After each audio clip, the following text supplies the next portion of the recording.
Good morning dear students और स्वागत है आप सभी लोगों का टी विद केमिस्ट्री के ऑनलाइन प्लेटफॉर्म पर।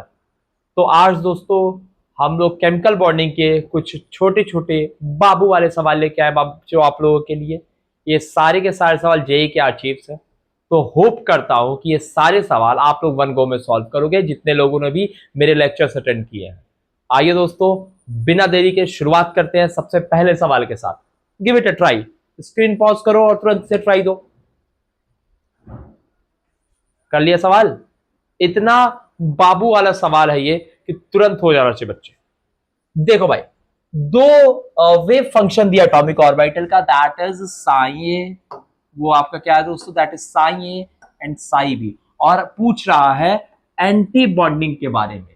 तो आप लोग को ये पता होना चाहिए कि जब भी एंटी बॉन्डिंग ऑर्बिटल बनता है तो वो बनता है डिस्ट्रक्टिव ओवरलैपिंग से। ठीक है दोस्तों, यहाँ पे डिस्ट्रक्टिव ओवरलैपिंग कहाँ हो रही है दोस्तों? तो यहां डिस्ट्रक्टिव होती हुई दिख रही है, यहां पर हमें डिस्ट्रक्टिव ओवरलैपिंग होते दिख रही है, और यहां डिस्ट्रक्टिव ओवरलैपिंग होते हमें दिख रही है। यानी कि ऑप्शन 2 और ऑप्शन 3 तो कटने वाला है दोस्तों। और इस 2 का कोई सेंस नहीं बनता है दोस्तों जब एटॉमिक ऑर्बिटल का लीनियर कॉम्बिनेशन हो रहा है। इसीलिए ऑप्शन नंबर 4 हमारा करेक्ट आंसर बनता है इस क्वेश्चन का। काफी आसान सा सवाल था ना? बिल्कुल। इसी से ये आपका जो सवाल था ये 2024 में पूछा सवाल है, तो बिल्कुल ही ताजा ताजा सवाल है और बहुत ही आसान सा सवाल है, सीधे लेक्चर से उठ के आया हुआ। आइए दोस्तों अगला क्वेश्चन आपकी स्क्रीन के ऊपर ये रहा, ये भी बहुत ही बाबू वाला सवाल है। 100% लोगों का आंसर सही आना चाहिए, ये मैं चाहता हूं आप लोगों से। चलिए इसको एक ट्राई दीजिए। चलिए दोस्तों बिना कुछ सोचे समझे आप इसका आंसर सीधे दे सकते थे। पहला PF5। PF5 क्या है दोस्तों? PF5 की ज्योमेट्री क्या होती है दोस्तों? ये होती है ट्राइगोनल बाइपिरामिडल। सिमेट्रिकल होगा। कैसे सिमेट्रिकल होगा? देखिए दोस्तों, फॉस्फोरस हो गया, fluorine fluorine fluorine fluorine and fluorine. यहां पर डाइपोल मोमेंट का डायरेक्शन इधर, यहां डाइपोल मोमेंट का डायरेक्शन ये, इसका वेक्टर एडिशन यहां आने वाला है, इसका रिजल्टेंट यहां आने वाला है दोस्तों, और इधर डाइपोल, ये डाइपोल एक दूसरे को कैंसिल करने वाले हैं दोस्तों। इस डाइपोल का हेड इधर होगा, इसका हेड इधर होगा, ये दोनों आपस में कैंसिल करेंगे। ओवरऑल जो हमें रिजल्टेंट मिलेगा वो 0 मिलने वाला है दोस्तों। तो पहला आंसर तो बिल्कुल नहीं होने वाला है। CH4 की बात करें दोस्तों, CH4 भी परफेक्ट टेट्राहेड्रल है, और किसी भी परफेक्ट शेप का जो डाइपोल मोमेंट होता है वो 0 होने वाला है दोस्तों। तो इसका भी डाइपोल मोमेंट क्या होगा? 0 होगा। तो ये भी हमारा आंसर नहीं होने वाला है दोस्तों। अब हमें NF3 और NH3 देखना है दोस्तों, और हाँ, ये दोनों ही कंपाउंड में डाइपोल मोमेंट पाया जाता है। आइए इन दोनों को एक एक करके कंपेयर करते हैं। पहले केस की अगर हम बात करें तो देखिए दोस्तों, लोन पेयर के तरफ जाएगा, नाइट्रोजन के तरफ आएगा, इधर से भी इधर से भी। तो ओवरऑल जो हमें रिजल्टेंट है वो एक तरफ ही मिलने वाला है इस केस में। लेकिन अगर हम NF3 की बात करें दोस्तों तो क्या होता है, नाइट्रोजन से लोन पेयर तो जीत जाता है, लेकिन इधर नाइट्रोजन से फ्लोरीन के तरफ डाइपोल चलता है दोस्तों, जिसके वजह से ये दोनों डाइपोल एक दूसरे के अपोजिट आते हैं और एक दूसरे को कैंसिल करते हैं दोस्तों, जिसके वजह से यहां पर जो डाइपोल मोमेंट होता है वो 0 तो नहीं होता है, लेकिन NH3 से कम होता है, क्योंकि ये सारे डाइपोल एक तरफ सम कर रहे हैं, जुड़ रहे हैं, ऐड हो रहे हैं। वहीं पर इसका जो डाइपोल है और इसका जो डाइपोल है वो एक दूसरे के अपोजिट साइड में जा रहे हैं दोस्तों। समझ में आया बात? जिसकी वजह से आपका जो आंसर होगा वो होगा NH3 ना कि NF3 दोस्तों। कितना ही आसान सवाल था ये, कितना ही आसान सवाल था ये, सीधे क्लासरूम प्रोग्राम से उठ के आया हुआ सवाल है दोस्तों। आप सबने पक्का इसे सही किया होगा। आइए दोस्तों चलते हैं अगले सवाल की ओर। यह भी बहुत ही प्यारा सा सवाल है, तुरंत इसको सॉल्व कीजिए। और अगर वीडियो पसंद आ रही हो तो सब्सक्राइब करना ना भूले चैनल को, हमारे एप्लीकेशन को प्ले स्टोर से डाउनलोड करें और नए नए प्यारे प्यारे अच्छे अच्छे सवाल जाके हमारे एप्लीकेशन पे जरूर से करें दोस्तों। चलिए इस सवाल को एक ट्राई दीजिए। ओके दोस्तों, तो मुझे लगता है ये सवाल भी आप लोग से हो गया होगा। तो इसमें पूछ रहा है कि sp3 हाइब्रिडाइजेशन इसमें से किस किस किस किस चुनमुने बाबू प्यारे प्यारे क्वेश्चन में पाया जा रहा है। तो आइए NO3 की बात करते हैं। अगर हम NO3 को बनाए दोस्तों तो NO3 माइनस ये बनने वाला है दोस्तों। हाइब्रिडाइजेशन की बात कर ले दोस्तों 1 2 एंड 3 दैट इज sp2 होने वाला है दोस्तों। तो NO3 तो हमारा आंसर, NO3 माइनस तो हमारा आंसर नहीं होने वाला है। BCl3 देखिए दोस्तों, BCl3 का जो स्टेरिक नंबर होने वाला है दोस्तों, स्टेरिक नंबर होने वाला है 3, इसका हाइब्रिडाइजेशन होने वाला है sp2, तो ये भी हमारा आंसर नहीं होने वाला है दोस्तों। तो ये भी जो है कट जाएगा। आइए देखते हैं तीसरा जो हमारा कंपाउंड है दैट इज ClO2 माइनस। तो अगर ClO2 माइनस को हम बनाए तो ClO2 माइनस कुछ इस तरीके से दिखाई देगा दोस्तों, और यहाँ जो लोन पेयर की संख्या रहने वाली है वो रहने वाली है दोस्तों। ये एक रफ सा डायग्राम है, ये एक्चुअल फिगर नहीं है, एक रफ सा डायग्राम है समझने के लिए दोस्तों। क्लोरीन के आउटर मोस्ट में होते हैं 7 इलेक्ट्रॉन, 2 2 4 2 6 एंड एक 7 इलेक्ट्रॉन।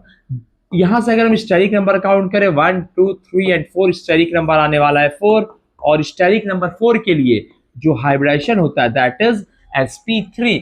इसका मतलब 4 और 3 तो आंसर नहीं होने वाला है, या तो आंसर 1 होगा या तो आंसर 2 होने वाला है। तो ClO2 तो हमारा आंसर है दोस्तों। आइए ClO3 को चेक करते हैं। ClO3 को अगर हम चेक करें तो Cl के साथ 3 जो है ClO3 माइनस होने वाला है, तो ClO3 माइनस और साथ में एक लोन पेयर यहां प्रेजेंट है, जिसके वजह से इसका जो आंसर हो जाएगा that is going to be 2, क्योंकि यहां पर भी स्टेरिक नंबर हमें 1 2 3 एंड 4 मिलने वाला है, स्टेरिक नंबर यहाँ 4 आने वाला है और हाइब्रिडेशन आने वाला है sp3 दोस्तों। नोट कर लीजिए इसको। चलिए दोस्तों, तो यहां तक हो गई चीजें। इसके बाद अगले क्वेश्चन को एक ट्राई दीजिए।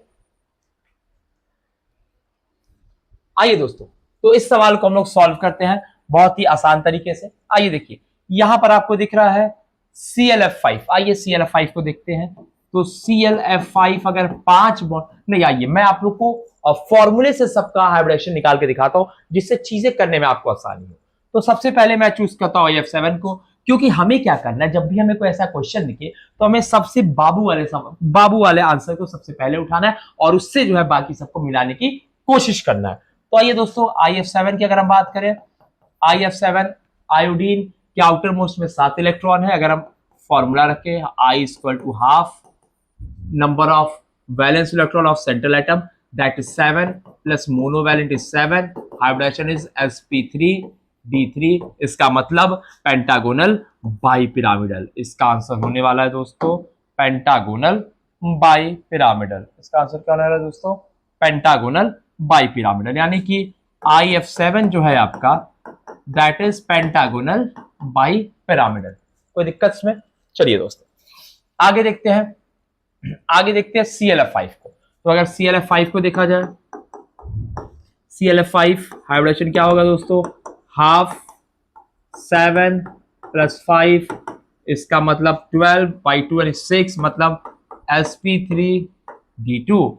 और sp3d2 के लिए विद वन लोन पेयर क्या मिलेगा हमें मिलेगा स्क्वायर पिरामिडल। इसका मतलब ClF5 क्या हो जाएगा?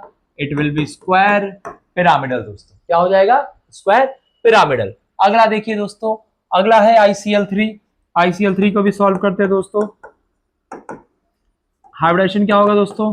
हाफ इंटू 7 प्लस 3 10, इसका मतलब 5, इसका मतलब sp3d के लिए जो ज्योमेट्री होती है दैट इज ट्राइगोनल, ये ट्राइगोनल बाइपिरामिडल। बट यहां पर हमें मिलने वाला है 2 लोन पेयर दोस्तों, 2 लोन पेयर होने वाला है, जिसका इसका शेप हो जाएगा टी शेप।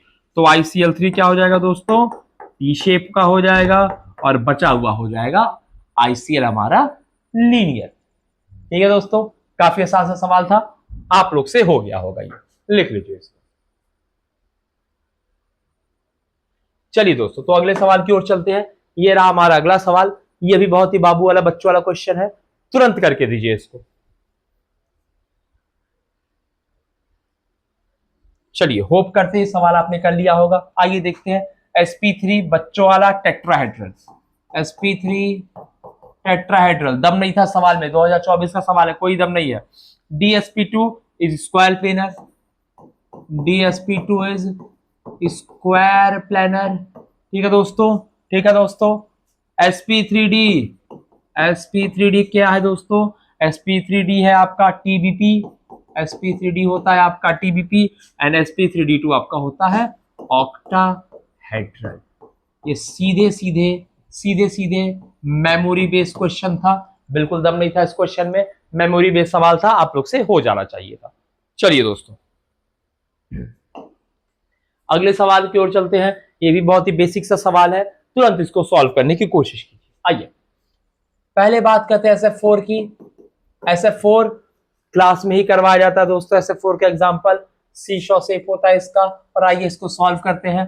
SF4 देखते हैं, हाइब्रिडेशन निकालते हैं। हाफ हाइब्रिडेशन क्या होगा? हाफ 6 + 4, ठीक है दोस्तों, हाफ 6 + 4 10 इज इक्वल टू 5। 5 का मतलब होगा स्टेरिक नंबर, 5 मतलब है sp3d।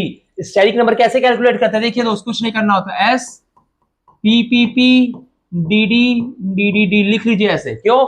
एक s ऑर्बिटल 3 p में होते हैं, 5 d में होते हैं। अब स्टेरिक नंबर 5 है, 5 कट कर दीजिए, 1 2 3 4 5, क्या बना? sp3d। इस तरीके से हम लोग स्टेरिक नंबर निकालने के बाद हाइब्रिडेशन को इजीली फाइंड आउट कर लेते हैं। sp3d विद 1 लोन पेयर, इसका मतलब सीसॉ। SF4 क्या है आपका? सीसॉ शेप है। क्लियर है दोस्तों? चलिए बहुत अच्छी बात है। BRF3 की बात करते हैं दोस्तों, BRF3 की बात करते हैं, हाइब्रिडेशन निकालते हैं। हाफ 7 + 3 क्या हो जाएगा दोस्तों? 5।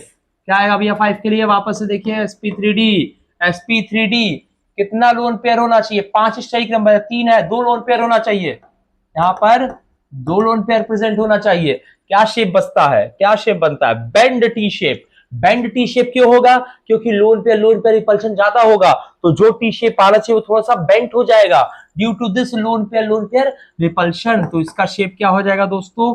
Bent bent T shape. क्या हो जाएगा दोस्तों? Bent T shape. अगला देखिए दोस्तों, NH4+ ले लीजिए, क्योंकि आसान सा सवाल है। NH4+ कुछ नहीं बाबू, सीधे टेट्राहेड्रल होगा, बिना सोचे समझे टेट्राहेड्रल मार्क कीजिए। और चौथा जो बचता है BrO3-, BrO3-, कौन सा रह गया? कौन सा रह गया? तो रह गया सिर्फ और सिर्फ पिरामिडल। लिख लीजिए दोस्तों, बहुत ही आसान सवाल है, चुटकियों में हो गया। चलिए दोस्तों अगले सवाल की ओर चलते हैं। यह भी बहुत ही आसान सवाल है, और अब तक अगर आप सेशन में बने हुए हैं तो इसका मतलब आप वीडियो को एंजॉय जरूर से कर रहे हैं। और अगर आप वीडियो को एंजॉय कर रहे हैं तो कुछ नहीं करना है आपको, चैनल को सब्सक्राइब कर दीजिए, लाइक कर दीजिए इस वीडियो को, शेयर कीजिए अपने दोस्तों को, और हमारा एप्लीकेशन जरूर से डाउनलोड करें प्ले स्टोर पे, और वहां से जाकर के हमारे जो टेस्ट सीरीज है, हमारा जो बुकलेट है, हमारे जो मॉड्यूल्स है, हमारा जो डीपीपी है, उसको सॉल्व करें, ताकि आपका प्रिपरेशन जो है वो एस करे दोस्तों। चलिए इस सवाल को कीजिए। चलिए, तो ये सवाल पूछ रहा है कि भैया किसमें sp2 हाइब्रिडाइजेशन शो होता है। आइए ऐसे सवाल को एलिमिनेशन से सॉल्व करते हैं। आइए देखिए, सबसे पहले हमें दिख रहा है H2O sp3, नहीं होगा। H2O sp3 नहीं होगा। दो ऑप्शन तो हमने सीधे ही काट दिया। अब हमारे पास ये दो ऑप्शन बचते हैं जो कि sp2 हो सकता है। BF3 बिल्कुल sp2 होता है, BF3 यहां भी है। NO2 और NH2 में कंफ्यूजन है। आइए इसको सॉल्व करते हैं। तो अगर हम हाइब्रिडेशन निकालते हैं NH2 का, that is equal to half nitrogen is 5 + 2 + 1, कितना हो जाएगा? 5 6 7 1 8, दिस इज 8/2, इसका मतलब 4, मतलब sp3 हाइब्रिडेशन है। पहला आंसर नहीं होगा, आंसर हो जाएगा हमारा तीसरा। बिल्कुल ही आसान सा सवाल था। चलिए दोस्तों इस सेशन के आखिरी सवाल की ओर चलते हैं, इसको तुरंत सॉल्व कीजिए दोस्तों। इंटरमॉलिक्यूलर H बॉन्डिंग कौन शो करता है दोस्तों? अगर आप ध्यान से देखेंगे तो H बॉन्डिंग यहां सारे के सारे जो है चारों ऑप्शन शो करने वाले, चारों H बॉन्डिंग शो करेंगे, ठीक है। लेकिन इंटरमॉलिक्यूलर H बॉन्डिंग का मतलब ये होता है कि with in the molecule he H bonding पाई जाए, और ये आता है ऑर्थोनाइट्रोफिनॉल में। ऑर्थोनाइट्रोफिनॉल जो होता है यही शो करता है आपका इंटरमॉलिक्यूलर H बॉन्डिंग। तो इसका ऑप्शन हो जाएगा पहला दोस्तों। क्लियर है? क्लियर है दोस्तों? सारे सवाल आप लोग से हो गए दोस्तों। बहुत ही मजा आया मुझे भी सवाल कराने में। अगले सेशन में मिलेंगे तो इससे ज्यादा और नए नए सवाल लेके आएंगे। फिलहाल कुछ बाबू वाले होमवर्क सवाल की ओर चलते हैं जो कि एआई जनरेटेड है। देखते हैं इसमें क्या क्या सवाल पूछता है। आइए, पहला पूछ रहा सवाल कि which type of bond is formed by the sharing of electron between atom. अगर एटम्स के बीच में इलेक्ट्रॉन शेयर हो रहा है तो कैसा बॉन्ड बनेगा? कैसा बॉन्ड बनेगा दोस्तों? शेयरिंग से हमेशा बनता है कोवैलेंट बॉन्ड दोस्तों। आंसर होगा कोवैलेंट बॉन्ड। आइए दोस्तों, इसमें से कौन सा आयनिक बॉन्ड का एग्जांपल है? NaCl। आइए, which what is the electronegativity difference between two atoms that generally leads to the formation of a polar covalent compound। ओहो, देखिए कितना अच्छा सवाल है ये। पोलर कोवैलेंट कंपाउंड की बात है 0.4 से 1.7 के बीच में। ठीक है दोस्तों, बिल्कुल याद होना चाहिए आप लोग को। अब bond form through electrostatic force of attraction क्या बोलते हैं उसको? आयनिक बॉन्ड बोलते हैं दोस्तों। Which type of bond is possible for high boiling point of water? Hydrogen bond। What determine the strength of covalent bond? क्या दिखाता है भैया? क्या बताता है? All of the above, सारे पैरामीटर्स बताते हैं। Which of the following bonding do electrons move freely? किसमें इलेक्ट्रॉन फ्रीली मूव कर रहे होते हैं? किसमें मूव कर रहे हो दोस्तों? ये वाला अच्छा सवाल है। Bonding do electrons move freely, ये सवाल अच्छा है दोस्तों। जवाब इसका बताइए। चलिए, बहुत सही है, मेटेलिक बॉन्डिंग में, क्योंकि मेटेलिक बॉन्डिंग में इलेक्ट्रॉन जो होते हैं वो फ्री टू मूव होते हैं दोस्तों, क्योंकि कर्नल और मोबाइल इलेक्ट्रॉन दोनों अलग पाया जाता है, आयोनाइज स्टेट में पाया जाता है। What is the nature of bonding? ओहो, ये तो मुझे समझ नहीं आ रहे हैं ऑप्शन क्या है, तो इस क्वेश्चन को मैं स्किप कर दे रहा हूं। Which of the following is the characteristic of covalent bond? Covalent bond की क्या कैरेक्टरिस्टिक है? तो जनरली सॉल्युबल होते हैं नॉन पोलर सॉल्वेंट्स में। तो दोस्तों, रेजोनेंस कौन शो कर रहा है? NO3 माइनस रेजोनेंस शो कर रहा है। आइए, चलिए दोस्तों, ये रहे कुछ अच्छे अच्छे सवाल, कुछ थ्योरी के सवाल हैं, इनको भी आप देख सकते हैं। इसी के साथ आज के सेशन को मैं एंड करता हूं। थैंक यू सो मच दोस्तों वीडियो में बने रहने के लिए। सब्सक्राइब कर दे चैनल को। आगे आपसे मिलते हैं और भी इंटरेस्टिंग और नए वीडियोस के साथ। Thank you.